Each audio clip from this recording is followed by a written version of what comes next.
আসসালামু আলাইকুম। আলমগীর বলছি মিশরের রাজধানী কায়রো থেকে। আশা করি সবাই ভালো আছেন। আলহামদুলিল্লাহ আমিও ভালো আছি। এটা হচ্ছে আমার কচু, লতিরাজ কচুর ক্ষেত। আপনাদেরকে একটা জিনিস দেখানোর জন্য আমি এই ভিডিওটা করতেছি। দেখেন এই যে কচুর লতি কীভাবে বের হইতেছে, দেখেন। আলহামদুলিল্লাহ, মাশাআল্লাহ। দেখেন আমার কীভাবে কচুর লতি বের হইতেছে। আর কচুর কী অবস্থা, চেহারা কি, মানে কুচকুচে কালো। আর এক সপ্তাহের মধ্যে ইনশাল্লাহ আমরা লতি খাইতে পারবো। কি অবস্থা! সবাই লাইক কমেন্টস করে আমার পাশে থাকবেন।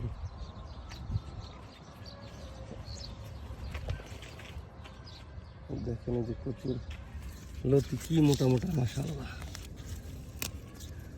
আর এক সপ্তাহের মধ্যে ইনশাল্লাহ খাওয়া যাবে। দেখেন কি অবস্থা।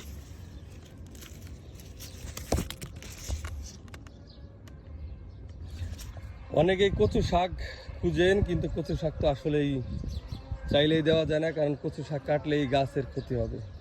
ভালো থাকবেন সবাই, দোয়া করবেন।